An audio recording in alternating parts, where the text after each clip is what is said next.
Welcome back to ప్రజా engineer syndicate సొంతిల్లు.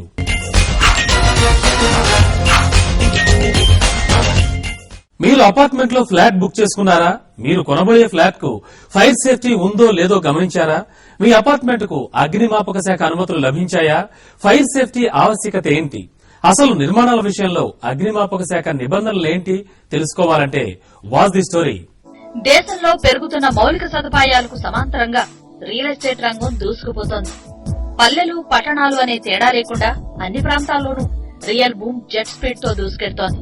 మరోవైపు సొంతింటి కలను నిజం చేస్తామంటూ రియల్టర్లు కళ్లు జిగేల్మనేలా ఎన్నో బహుళ అంతస్తుల భవనాలు నిర్మిస్తున్నారు. మన రాష్ట్రంలో ఎందరో బిల్డర్లు ఎటువంటి అనుమతులు లేకుండానే యథేచ్ఛగా అపార్ట్మెంట్లు, బహుళ అంతస్తుల భవన నిర్మాణాలు చేపడుతున్నారు.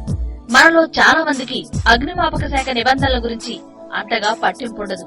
ఏదైనా అగ్ని ప్రమాదం జరిగినప్పుడు తప్ప నిబంధనలు గుర్తుకు రావు.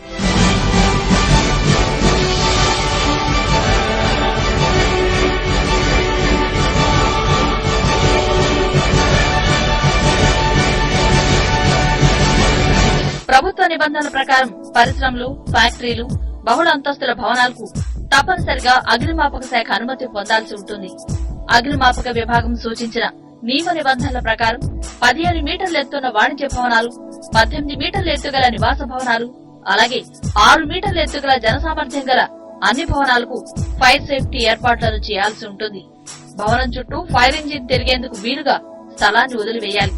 ప్రమాదం జరిగితే తక్షణమే తప్పించుకునేలా ఫైర్ అలారం మోగేలా చూడాలి. మంటల్ని అదుపు చేసే పరికరాలను ప్రతి ఫ్లోర్ లోనూ ఏర్పాటు చేయాలి. ఇవేగాక భవనానికి 2 వైపులా మెట్లు నిర్మించాలి. భవనం పైన ఓవర్ హెడ్ నీటి ట్యాంకు, అడుగు భాగాన నీటి సంపును తప్పనిసరిగా నిర్మించాలి. వీటితో పాటు బహుళ అంతస్తుల భవనాల్లో మోటార్ పంపింగ్ సిస్టమ్, మంటల్ని అదుపు చేసే వ్యవస్థను ఏర్పాటు చేసుకోవాలి. ఇలాంటి కనీస జాగ్రత్తల్ని తప్పనిసరిగా పాటించాల్సి ఉంటుంది. ముఖ్యంగా రెసిడెన్షియల్ బిల్డింగ్స్ లో మనం పర్చేజ్ చేసేప్పుడు అందులో గ్రానైట్ ఫ్లోరింగ్ ఉందా, లేకపోతే ఎలివేషన్ బాగుందా, ఇవన్నీ చూస్తున్నాం. కానీ ఫైర్ సేఫ్టీ ఉందా లేదా అనేది చాలా మంది గమనించడం లేదా. చాలా ముఖ్యమైన విషయం. ఆంధ్రప్రదేశ్ ఫైర్ సర్వీస్ యాక్ట్ ప్రకారము 18 మీటర్లు దాటిన ప్రతి ఒక్క రెసిడెన్షియల్ బిల్డింగ్ లో కూడా ఫైర్ సేఫ్టీ మెజర్స్ పెట్టడం అనేది ముఖ్యం. ముఖ్యంగా ఈ ఫైర్ సిస్టమ్ అంతా ఉందా లేదా, ఫైర్ సేఫ్టీ. ఒకవేళ ఫైర్ అగ్ని ప్రమాదం జరిగితే ఆ అపార్ట్మెంట్ నుంచి సురక్షితంగా బయటికి రావడానికి కావాల్సిన మెట్లు, స్టేర్ కేసెస్ ఉన్నాయా లేదా, తర్వాత దానిలో వాటర్ ట్యాంక్ ఒకటి సపరేట్ గా టెర్రస్ మీద ఉండాలి. అలాగే డౌన్ కమర్ అంటే ఒక pipe line, 100 mm pipe line each floor లో హోజ్ రీలు, తర్వాత డౌన్ కమర్ హైడ్రెంట్ వాల్వ్ ఉండాలి. అలాగే హోజ్ బాక్స్ ఉండాలి. అలాగే మాన్యువల్ ఫైర్ అలారం ఉండాలి. అగ్ని ప్రమాదాలు సంభవించిన సందర్భాల్లో నష్టం అపారంగా ఉంటుంది. మరీ ముఖ్యంగా ప్రమాదం చోటు చేసుకున్న వెంటనే దాన్ని ఆర్పివేయలేనప్పుడు వీటి తీవ్రత ఎక్కువగా ఉంటుంది. అపార్ట్మెంట్ ఫ్లాట్లు, ఇండిపెండెంట్ ఇళ్లు లాంటి వాటిల్లో ఈ తరహా అగ్ని ప్రమాదాలు చోటు చేసుకున్నప్పుడు పలు రకాలుగా నష్టం వాటిల్లే అవకాశం ఉంది. ఎన్నో రకాల ఆస్తులు అగ్నికి ఆహుతైపోయే ప్రమాదం ఉంది. నిర్మాణ సమయంలో స్వల్ప మెళకువలను పాటిస్తే ఆస్తి నష్టమే కాకుండా ప్రాణ నష్టాన్ని కూడా కొంతవరకైనా అరికట్టవచ్చు. ఇదేగాక పూర్తి స్థాయిలో ఫైర్ సేఫ్టీ నిబంధనల ప్రకారం పరికరాలు ఏర్పాటు చేసినప్పటికీ ఏళ్ల తరబడి వినియోగంలో లేకపోవడంతో పనికి రాకుండా పోతున్నాయి. ఇలా కాకుండా ఏడాదికి ఒకసారైనా ఫైర్ మాక్ డ్రిల్ రూపంలో మంటల్ని అదుపు చేసే పరికరాలను ఉపయోగిస్తే బాగుంటుందని అధికారులు అంటున్నారు. ఈ రోజుల్లో ఫైర్ ఫైటింగ్ ఎక్విప్మెంట్స్ అందరూ ప్రొవైడ్ చేస్తున్నారు, కానీ దాన్ని ఎలా ఉపయోగించుకోవాలో ఎవరికి అర్థం కాక దాన్ని అలా డెడ్ ఇన్వెస్ట్మెంట్ కింద ట్రీట్ చేస్తూ కొన్ని రోజుల తర్వాత ఆ ఎక్విప్మెంట్ పనికి రాకుండా పోతుంది. అలా పనికి రాకుండా పోకుండా దాన్ని ఎవరో ఒకళ్ళు ఆపరేట్ చేస్తే in case of fire they will come and use the equipment and fight with the fire, so that life loss గానీ, ప్రాపర్టీ లాస్ గానీ చాలా వరకు మనం తగ్గించవచ్చు. ఫైర్ ఎమర్జెన్సీస్ లో ముఖ్యంగా మేము ఈ సో మెనీ ఇయర్స్ నుంచి అబ్జర్వ్ చేసింది ఏంటంటే అక్కడ ప్రతి ఒక్క ప్రిమిసెస్ లో కూడా ట్రైన్డ్ స్టాఫ్ ఉండడం అనేది చాలా అవసరం. ఫైర్ సేఫ్టీ, ఫైర్ ఎమర్జెన్సీ జరిగినప్పుడు ఎటువంటి చర్యలు తీసుకోవాలి, ఏమి చర్యలు తీసుకోకూడదు అనేది దానిపైన వాళ్లకు క్షుణ్ణమైన పరిజ్ఞానం అవసరం.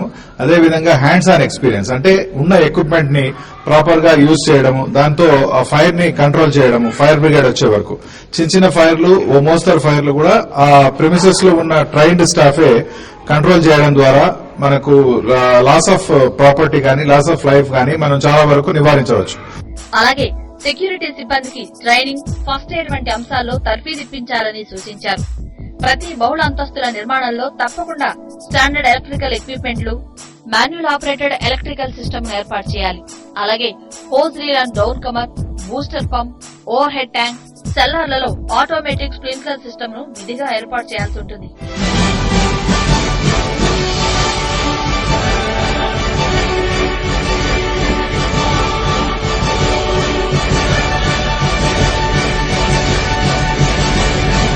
ఇక కొత్తగా అపార్ట్మెంట్లు, ఫ్లాట్లను కొనుగోలు చేసేవారు తప్పకుండా సదరు భవనంలో ఫైర్ సేఫ్టీ పరికరాలు నిబంధనల ప్రకారం అమర్చారో లేదో 1-2 సార్లు చెక్ చేసుకోవాలి.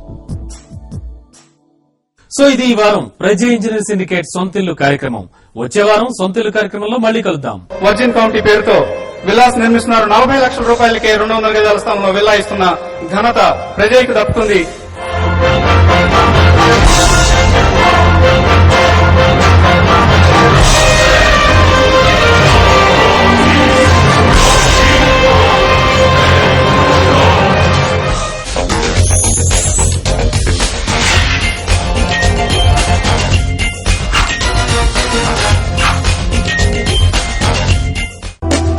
ప్రజా ఇంజనీర్ సిండికేట్ సొంతిల్లు.